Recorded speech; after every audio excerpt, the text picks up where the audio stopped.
আমি সপ্তম শ্রেণীর ভূগোল শিক্ষক বই থেকে পড়ছিলাম।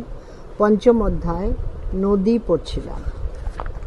এখন সংক্ষিপ্ত ব্যাখ্যামূলক উত্তর ভিত্তিক প্রশ্নমান 3 পড়ছিলাম। পেজ 86, প্রশ্ন 7। নদীর বোঝা বলতে কি বোঝো?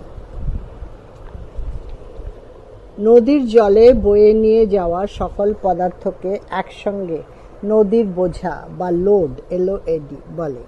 যেমন প্রস্তরখণ্ড, নুড়ি, কাঁকড়, বালি, পলি ও কাদা। নদীর বোঝাকে 3 ভাগে ভাগ করা যায়। যেমন 1. দ্রবীভূত বোঝা, বিভিন্ন লবণ, চুনাপাথর। 2.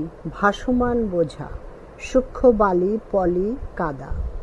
3. স্থূল বোঝা, বড় বড় প্রস্তরখণ্ড, শিলা ও নুড়ি। প্রশ্ন 8। নদীর পার্বত্য প্রবাহ বা উচ্চ গতি কাকে বলে? পার্বত্য অঞ্চলে যেখানে নদীর উৎপত্তি হয় সেখান থেকে সমভূমিতে নেমে আসার আগে পর্যন্ত নদীর গতিপথকে পার্বত্য প্রবাহ বা উচ্চ গতি বলে। প্রকৃতপক্ষে নদীর সমগ্র গতিপথের যতটা অংশ পার্বত্য অঞ্চলের ওপর দিয়ে প্রবাহিত হয় তাকেই বলে পার্বত্য প্রবাহ। পার্বত্য প্রবাহে ভূমির ঢাল খুব বেশি থাকে এবং তাই নদী প্রবল বেগে প্রবাহিত হয়। এজন্য নদীর পার্বত্য প্রবাহের আরেক নাম উচ্চগতি। উদাহরণ: উত্তরাখণ্ডে গঙ্গোত্রী হিমবাহের গোমুখ তুষার গুহা থেকে উত্তরাখণ্ডের হরিদ্বার পর্যন্ত গঙ্গা নদীর পার্বত্য প্রবাহ বা উচ্চগতি। প্রশ্ন 9। নদীর সমভূমি প্রবাহ বা মধ্যগতি কাকে বলে? নদী পার্বত্য অঞ্চল ছেড়ে যতটা পথ সমভূমির ওপর দিয়ে প্রবাহিত হয় নদীর সেই গতিপথকে বলে সমভূমি প্রবাহ বা মধ্যগতি। সমভূমিতে ভূমির ঢাল কম বলে নদীর গতিপথের এই অংশে স্রোতের বেগও কমে যায়। তাই নদী কেবল বহন ও অল্প সঞ্চয় করে। তাই সমভূমি প্রবাহের আরেক নাম মধ্যগতি। উদাহরণ: উত্তরাখণ্ডের হরিদ্বারের পর থেকে ঝাড়খণ্ডের রাজমহল পর্যন্ত গঙ্গা নদীর সমভূমি প্রবাহ বা মধ্যগতি। প্রশ্ন 10। নদীর ব-দ্বীপ প্রবাহ বা নিম্নগতি কাকে বলে? নদী তার চলার পথে যখন সমুদ্রের কাছে এসে পড়ে, মোহনার কাছাকাছি, নদীর সেই গতিপথকে বলে ব-দ্বীপ প্রবাহ বা নিম্নগতি। প্রকৃতপক্ষে সমভূমির একেবারে শেষ প্রান্তে নদীবাহিত পদার্থসমূহ ধীরে ধীরে সঞ্চিত হয়ে ছোট বড় নানা আকৃতির ব-দ্বীপ গড়ে ওঠে এবং নদী তার মাঝখান দিয়ে বিভিন্ন শাখায় ভাগ হয়ে সমুদ্রে গিয়ে পড়ে। তাই গতিপথের এই অংশকে বলে ব-দ্বীপ প্রবাহ। এখানে ভূমির ঢাল খুবই কম, এজন্য নদী অত্যন্ত ধীর গতিতে প্রবাহিত হয়। তাই ব-দ্বীপ প্রবাহের আরেক নাম নিম্নগতি। উদাহরণ: ঝাড়খণ্ডের রাজমহলের পর থেকে বঙ্গোপসাগরের উপকূল পর্যন্ত গঙ্গা নদীর ব-দ্বীপ প্রবাহ বা নিম্নগতি। প্রশ্ন 11। বিভিন্ন প্রবাহ পথে নদীর কাজ উল্লেখ করো। উত্তর: নদীর কাজ 3টি। 1. ক্ষয় সাধন, 2. বহন এবং 3. অবক্ষেপণ। নদীর বিভিন্ন প্রবাহ পথে কাজগুলি হল: 3টে কলমে দেওয়া আছে। প্রবাহ, প্রধান কার্য, গৌণ কার্য। প্রবাহ 1 নম্বর পার্বত্য। প্রধান কার্য নিম্ন ও পার্শ্বক্ষয়। গৌণ কার্য বহন। 2. সমভূমি।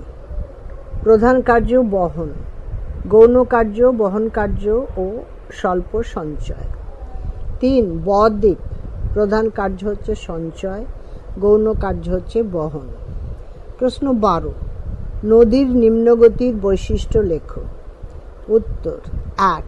নিম্নগতিতে ভূমির ঢাল একেবারেই না থাকায় নদী খুবই ধীর গতিতে প্রবাহিত হয়। 2. এই পর্যায়ে নদী কেবলমাত্র বহন করতে সক্ষম এবং নদীবাহিত বোঝার পরিমাণ খুব বেশি থাকে। নদী প্রধানত পলি, কাদা প্রভৃতি সূক্ষ্ম কণা সঞ্চয় করে।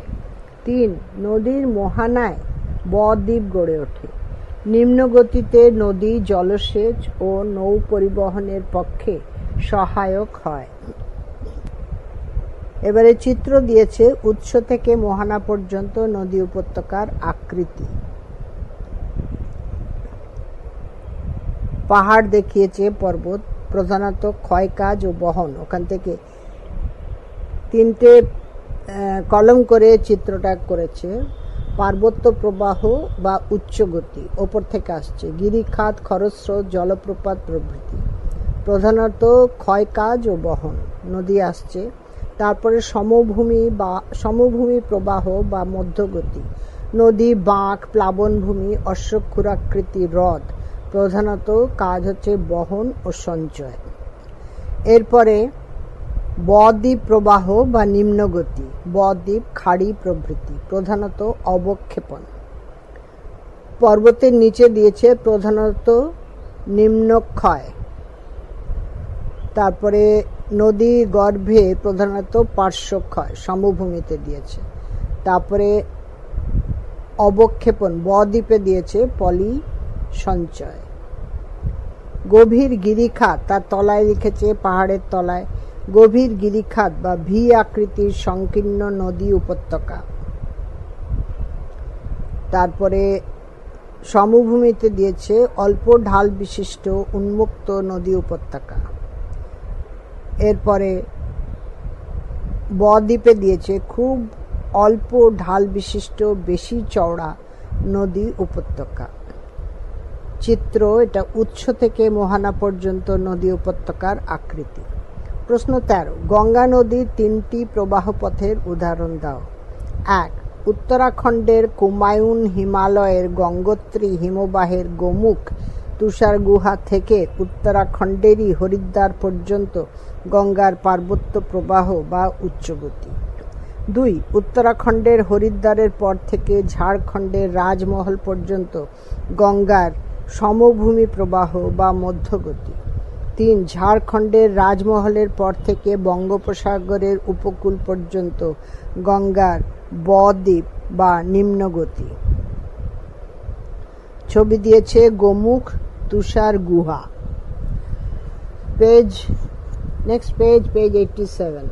প্রশ্ন 14, নদী প্রবাহ কাকে বলে? নদীতে জলের পরিমাণ এবং স্রোতের গতিবেগকে একসঙ্গে বলে নদী প্রবাহ। নদী প্রবাহ পরিমাপ করা হয় কিউসেক বা কিউমেকের সাহায্যে। কয় ইকার উ দন্তেশ্বয় একার ক বা কিউমেক কয় ইকার উ ময় একার ক এর সাহায্যে। নদীর একটি নির্দিষ্ট অংশ দিয়ে প্রতি সেকেন্ডে যত ঘনফুট জল প্রবাহিত হয় তাকেই বলে cusec, cubic feet per second. ঘনফুটের পরিবর্তে যখন মেট্রিক পদ্ধতিতে ঘন মিটারে এই হিসাব করা হয় তাকে বলে cumec, cubic metre per second. সুতরাং নদী প্রবাহ পরিমাপের একক হল কিউসেক বা কিউমেক। এর সাহায্যেই নদীর যে কোনো অংশে নদী প্রবাহ মাপা যায়। প্রশ্ন 15, ইংরেজি আই, ক্যাপিটাল আই আকৃতির উপত্যকা কিভাবে তৈরি হয়? শুষ্ক ও প্রায় শুষ্ক পার্বত্য অঞ্চলে নদীর ক্ষয়কার্যের ফলে আই আকৃতির নদী উপত্যকার সৃষ্টি হয়। পার্বত্য অঞ্চলে নদীগর্ভে জল বেশি না থাকলেও প্রচুর পরিমাণে নানা আকৃতির ও আয়তনের শিলাখণ্ড থাকে, আর এই অংশে ভূমির ঢাল এবং নদীর স্রোতের বেগও খুব বেশি হয়। তাই নদীর স্রোতের সঙ্গে প্রবাহিত শিলাখণ্ড ও নদীগর্ভের ঘর্ষণের ফলে নদীর পার্শ্বক্ষয় অপেক্ষা নিম্নক্ষয় বেশি হয়। এর ফলে নদী উপত্যকার সংকীর্ণ ও গভীর হয়ে ইংরেজি আই অক্ষরের মতো দেখতে হয়। একে ক্যানিয়ন বলে। এক্ষেত্রে নদী উপত্যকা কম চড়া ও বেশি গভীর হয়। এখানে আই ও ভি আকৃতির উপত্যকা দিয়েছে। আই আকৃতিটি সরু হয়ে গেছে, নিচে নেমে গেছে উপত্যকাটি, আর ভি আকৃতিরটা বেশি গভীর না, তবে একটু চওড়া, ভি আকৃতির। আই ও ভি আকৃতির উপত্যকা। প্রশ্ন 16, জলপ্রপাতের পশ্চাদপসরণ বলতে কি বোঝো? সাধারণত স্তরে স্তরে সজ্জিত কঠিন ও কোমল শিলা দিয়ে গঠিত অঞ্চলে নদীর অসম ক্ষয়কার্যের ফলে জলপ্রপাতের সৃষ্টি হয়। উচ্চ স্থান থেকে পড়ন্ত জলরাশির দ্বারা নদীতে ক্রমান্বয়ে বুদবুদ সৃষ্টি হয় এবং এর আঘাতের ফলে পাদদেশীয় কোমল শিলাখণ্ডগুলিও ক্রমশ ক্ষয়প্রাপ্ত হতে থাকে। তখন ওপরের অংশ ক্রমশ কঠিন শিলাস্তর ঝুলন্ত শিলার ন্যায় ঝুলতে থাকে। ক্রমে ভারসাম্য বিঘ্নিত হলে ওই ঝুলন্ত অংশ খসে পড়ে। এভাবে জলপ্রপাতের পশ্চাদপসরণ ঘটে ও পূর্ববর্তী জলপ্রপাত বিলুপ্ত হয়। যেমন উত্তর আমেরিকার নায়াগ্রা নদীর সেন্ট লরেন্স নদীর একটি অংশ। নায়াগ্রা জলপ্রপাত ইতিমধ্যেই 11 কিলোমিটার পশ্চাদপসরণ করেছে। সাধারণত জলপ্রপাতে নিম্নভূমিতে কাদা পাথর ও বেলে পাথর থাকলে ওই পিছিয়ে পড়ার প্রক্রিয়া অধিক কার্যকরী হয়। এবারে বক্সের মধ্যে আছে আরও জানো পৃথিবীর উল্লেখযোগ্য জলপ্রপাত। 3টে কলম, নাম, অবস্থান মানে দেশটা, আর উচ্চতা মিটারে। নাম প্রথম, 1 নম্বর অ্যাঞ্জেল জলপ্রপাত, অজফলা আকার ইয় জয় একার ল, অ্যাঞ্জেল জলপ্রপাত। অবস্থান ভেনেজুয়েলা, উচ্চতা 979 মিটার। 2 তুগেলা জলপ্রপাত, দক্ষিণ আফ্রিকা, 948 মিটার। 3 থ্রি সিস্টার জলপ্রপাত, পেরুতে, 914 মিটার। 4 ইউপেনা জলপ্রপাত, আমেরিকা, 900 মিটার। 5 উমোবিলা জলপ্রপাত, পেরু, 896 মিটার। 6 ফিনুফোসেন জলপ্রপাত, ভিনুফোসেন, ভয় ইকার নয় উকার, ভিনুফোসেন জলপ্রপাত, নরওয়ে, 860 মিটার। প্রশ্ন 17, জলপ্রপাতের শ্রেণীবিভাগ করো। 3টে কলম, শ্রেণীবিভাগ, সংজ্ঞা, উদাহরণ। 1 শ্রেণীবিভাগের মধ্যে 1 র্যাপিড। সংজ্ঞা, জলপ্রপাতের ঢাল কম হলে তাকে র্যাপিড বলে। উদাহরণ, ছোটনাগপুরের পাহাড়ি অঞ্চলে এই জলপ্রপাত দেখা যায়, যেমন 10ম জলপ্রপাত। 2 কাসকেড। জলপ্রপাত যখন খুব ছোট ছোট জলপ্রপাতের অজস্র ধারা সিঁড়ির মতো ধাপে ধাপে নিচে নেমে আসে, তখন তার নাম কাসকেড। রাঁচির জোনহা জলপ্রপাত, বর্গের জয় ওকার, ন হয় আকার। 3 নম্বর ক্যাটারাক্ট, কয়জফলা আকার, টয়াকার, রয়াকার, কয়ট। জলপ্রপাত যখন ভীষণ ভয়ঙ্কর হয় এবং তার উত্তাল জলরাশি ফুলে ফেপে অতল গহ্বরে ঝাঁপিয়ে পড়ে, তখন তাকে বলে ক্যাটারাক্ট। রাঁচির হুড্রু জলপ্রপাত, হয় উকার, ডয় হসন্ত, রয় উকার। প্রশ্ন 18, পৃথিবীর প্রাচীন নদীকেন্দ্রিক সভ্যতাগুলির উদাহরণ দাও। প্রাচীনকালে ধীরে ধীরে চাষবাস শুরু হওয়ার পর ক্রমশ নদীর ধারে বসতি গড়ে ওঠে। নদীর ধারে বসতি স্থাপনে অনেক সুবিধা ছিল। এই বসতিগুলি আস্তে আস্তে পরিণত হয় জনপদে এবং এই জনপদগুলি থেকে তৈরি হয় শহর। এইভাবে নদীকে কেন্দ্র করে পৃথিবীতে, পেজ 88 পড়ছি, বেশ কয়েকটি নদীকেন্দ্রিক সভ্যতার বিকাশ ঘটেছিল। যেমন 1 সিন্ধু নদের তীরে সিন্ধু সভ্যতা, 2 ইয়াংসি কিয়াং নদীর তীরে চৈনিক সভ্যতা। 3 টাইগ্রিস ইউফ্রেটিস নদীর তীরে মেসোপটেমীয় সভ্যতা।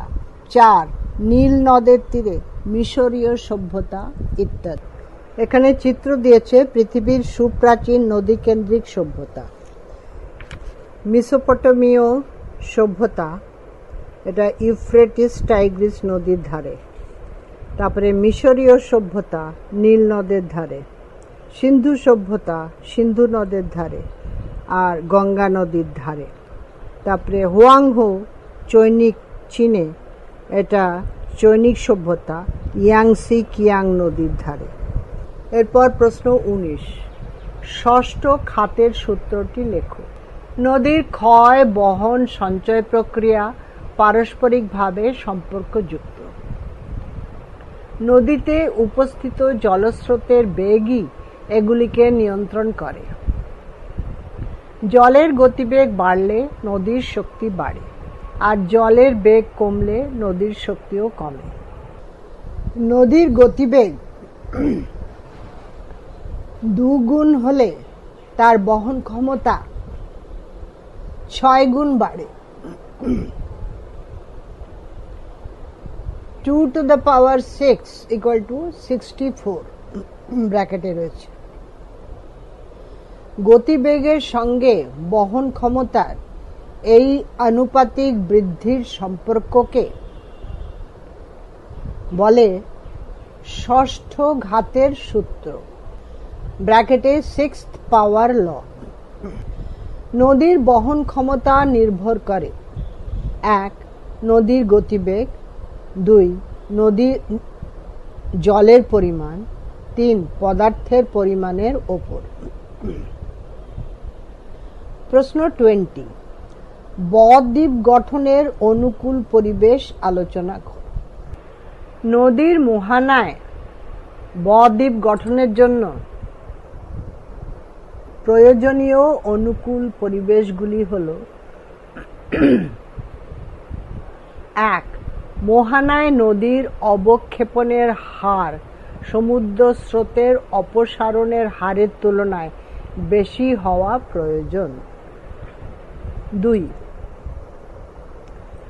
নদীর মুখে বা মোহনায় যাতে পলি জমতে পারে, তাই নদীর স্রোত কম হওয়া দরকার। 3 সমুদ্রের যে অংশে নদী এসে মিশবে সেখানে উপকূলের ঢাল কম হতে হবে। 4 মোহনায় জোয়ার ভাটার প্রকোপ কম হতে হবে। 5 মোহনায় নদী স্রোতের বিপরীত দিকে বায়ু প্রবাহিত হলে বদ্বীপ গঠনের কাজ দ্রুত হয়।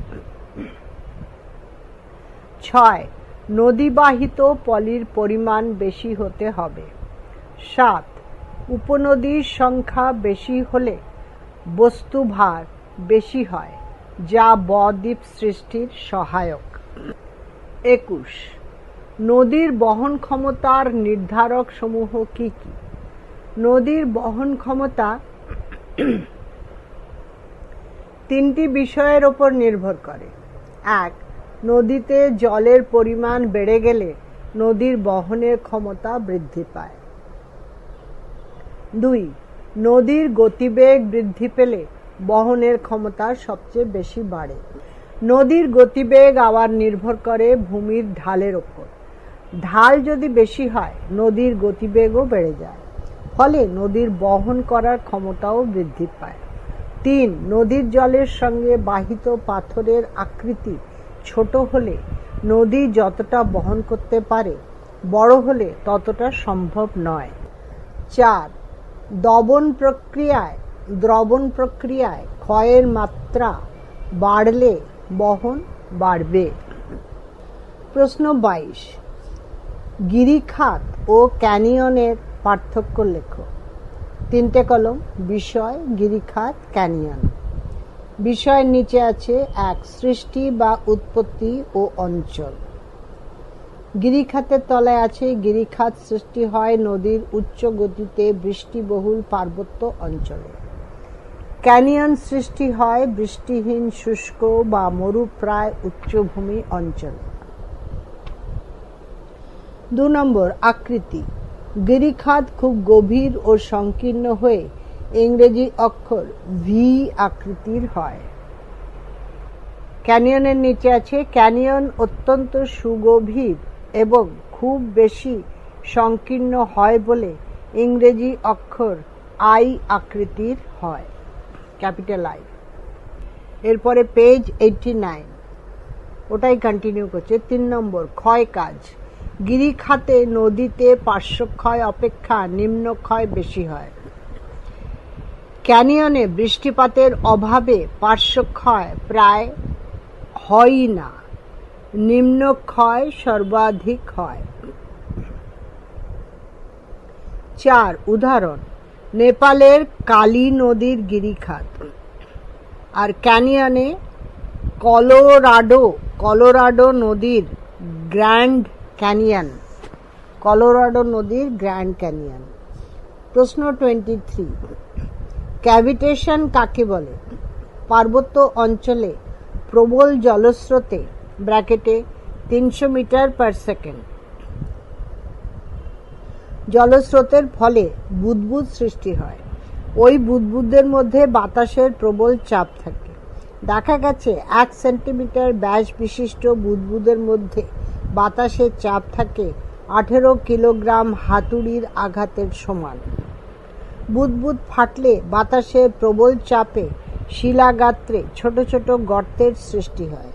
বুদবুদের এই কার্যকে বলে ক্যাভিটেশন। প্রশ্ন 24, ব-দ্বীপ গঠনের প্রতিবন্ধকতাগুলি কি কি? 1 স্রোতের অনুকূলে বায়ুপ্রবাহ। 2 নদীবাহিত বোঝার পরিমাণ কম। 3 মোহনার নিকট নদীর তীব্র বেগ। 4 মোহনার নিকটে সমুদ্রের অধিক গভীরতা।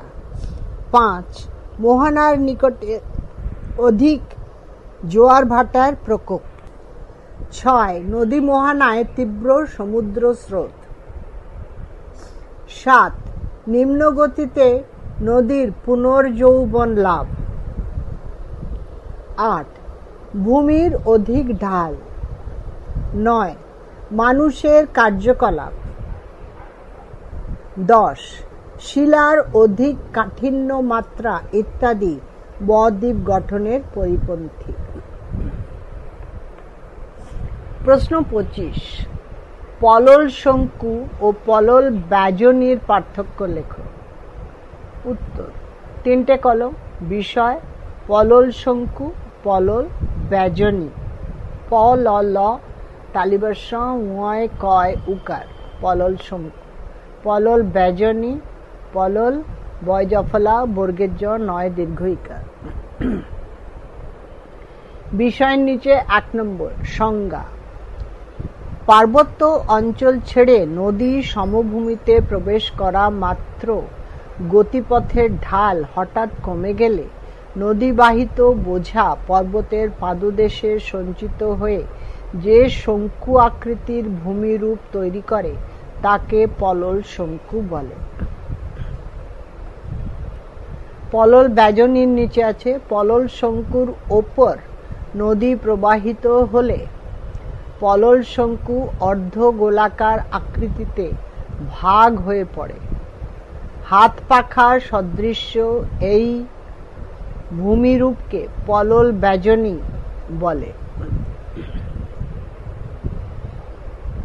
2 নম্বর বিষয়ের নিচে আছে 2 নম্বর আকৃতি। শঙ্কু ত্রিভুজাকৃতির ভূমিরূপ এটি। শঙ্কু বা ত্রিভুজাকৃতির ভূমিরূপ এটি। তারপরে পলল ব্যজনীর নিচে আছে গোলাকার বা অর্ধ গোলাকার ভূমিরূপ এটি। তারপরে 3 নম্বর উচ্চতা ও প্রশস্ততা। পলল শঙ্কুর নিচে আছে পলল শঙ্কুর উচ্চতা বেশি হয় কিন্তু প্রশস্ততা কম হয়। পলল ব্যজনীর উচ্চতা কম হয় কিন্তু প্রশস্ততা বেশি হয়। 4 অবস্থান। পলল শঙ্কু উচ্চ গতির শেষ ও মধ্যগতির শুরু যেখানে সেখানে এটি অবস্থিত। পলল ব্যজনী মধ্যগতির কিছুটা পরে এটি অবস্থান করে। 5. উৎপত্তিকাল। পলল শঙ্কু। প্রথমে পলল শঙ্কুর উৎপত্তি হয়। পলল ব্যজনী পলল শঙ্কুই পরে পলল ব্যজনীতে পরিণত হয়। নেক্সট, টিকা লেখো। প্রশ্ন 1। গিরিখাত। পার্বত্য অঞ্চলে ভূমির ঢাল বেশি থাকে বলে নদীর গতিবেগ খুব বেশি হয়। এই অংশে নদী ঘর্ষণ ও অবঘর্ষজনিত নিম্নক্ষয়ও বেশি করে। আর্দ্র অঞ্চলে প্রবহমান থাকায় কিছু ধসজনিত পার্শ্বক্ষয়ও হয়। এর ফলে নদীখাত যথেষ্ট গভীর হয়। নদীখাত খুব গভীর ও সংকীর্ণ হতে হতে যখন ইংরেজি অক্ষর ভি বা আই আকৃতির হয় তখন তাকে বলে গিরিখাত।